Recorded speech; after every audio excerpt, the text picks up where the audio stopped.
Chapter 1. I Go on a Dark Vacation. Okay, I said quietly, looking down at Nathan. I'll go. Wait here, I added. I'll get my stuff. I turned and ran back to my room before my body could change its mind. I grabbed my duffel bag and started stuffing clothes into it.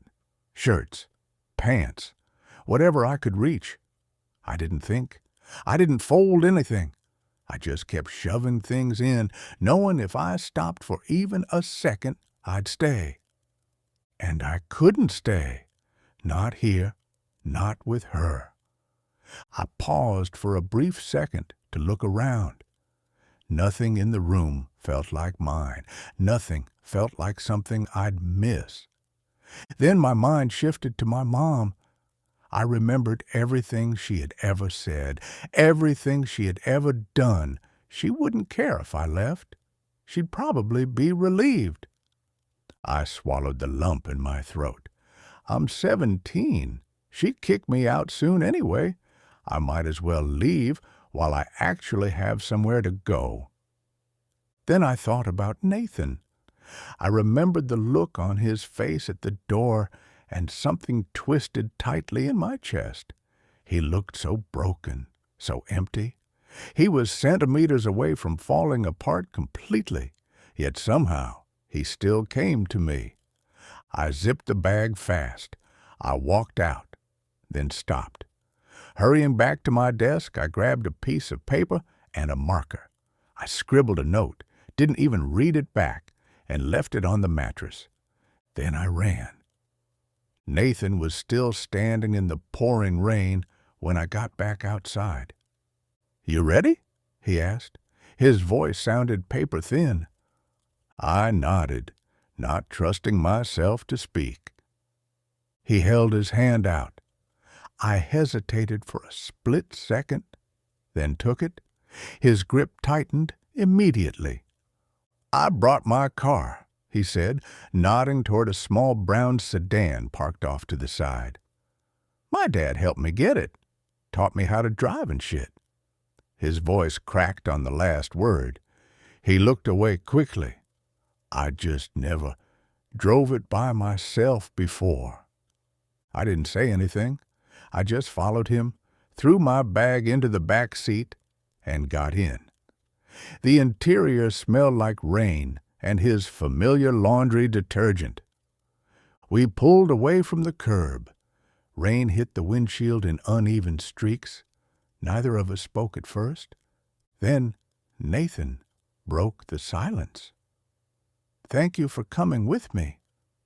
I swallowed hard. "Where are we going?" "Next city over," he said. "My dad knew somebody out there. Might help us get a place." Might, I thought. "Okay," I said aloud, nodding. "Don't worry," he added quickly, as if reading my thoughts. "We'll be straight."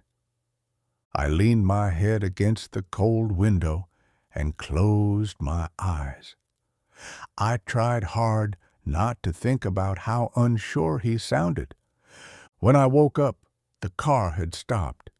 We were parked outside a sketchy motel. Its blue paint was peeling, and the neon sign flickered like it could die at any second. The concrete pool out front was totally empty, looking like nobody had touched it in years. "Stay here," Nathan said. "I'm going to get us a room." I nodded and watched him walk inside. The car stayed running, vibrating beneath me. I sat there alone. For a second, a wild thought hit me. I could leave right now, open the door, walk away, go back and pretend none of this ever happened. I gripped the edge of the seat, but I didn't move. Suddenly, a man walked past the car. His steps were slow and unsteady. He stared at me for too long, then stopped, turned around, and tapped loudly on my window. I leaned away immediately. "Hey," the man said, his eyes darting around. "You got a quarter I can borrow?" I shook my head. "No." He didn't move. He just stared, leaning closer to the glass. "Come on, man. Get your ass away from my car." Nathan's voice boomed from right behind him. The man jumped, muttered something under his breath, and backed off fast. Nathan got into the car hard. He slammed the door and clamped his hands tight on the steering wheel. "Did you get it?" I asked. He shook his head. "No, they won't give me a room. Said I gotta be 18. Silence stretched between us. I nodded slowly. Nathan looked over at me and forced a fake smile. "It's cool," he said. "I'll find somewhere else." He didn't. The next place said the exact same thing, and the place after that. With each rejection, Nathan got quieter, more irritated, and more desperate. By the time we got back in the car for the fourth time, he just sat in the driver's seat with his hands on his head, breathing heavily. "We might have to sleep in the car tonight," he said finally, "just until I can talk to Mr. Marvin tomorrow. He'll help us." "I don't want to sleep in the car," I said quietly. "I know," he snapped. "I know, but what do you want me to do?" I flinched at his tone. "Then maybe we should just go back." "Go back where?" Nathan cut in. His head snapped toward me, his eyes sharp and bloodshot. "You got somewhere to go? 'Cause I don't." I stayed quiet.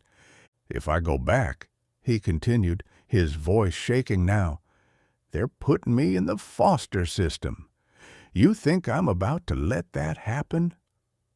I looked down at my lap. "If you go back," he added, his voice dropping lower but getting harsher, "you're going right back to that shit." I didn't respond. "Wake up, Roman," he said. "We don't got a home." That word, "we," sat heavy in the cramped car. "Why are you yelling at me?" I asked quietly. Nathan's angry face dropped instantly. His voice broke completely. "I'm sorry." Tears slipped down his cheeks before he could stop them. "My dad just died," he whispered, wiping his face hard. "I don't know what the fuck I'm doing, but I know I can't do this alone." He looked at me, completely exposed. "I can't." I looked out the window, not trusting what I'd say if I looked back at him. We ended up at the Fairway grocery store parking lot. The bright orange store sign lit up the sky, but the lot itself remained dark and crowded with too many cars. Somehow, it still felt completely empty.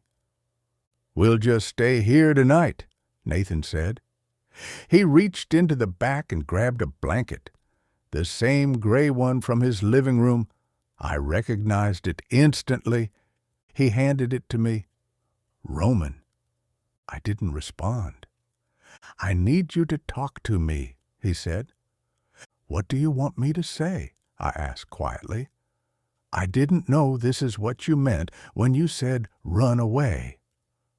Nathan went completely still. Then he whispered, "Do you care about me?" I turned and looked at him, really looked at him. "Yeah," I said, "I do." His face tightened. "Then don't leave me out here," he said, his voice begging. "Find a reason to stay. Any reason, Roman. I need you on my team." I looked down at the blanket, then slowly pulled it over both of our shoulders. I leaned my head against his arm, letting the silence settle between us.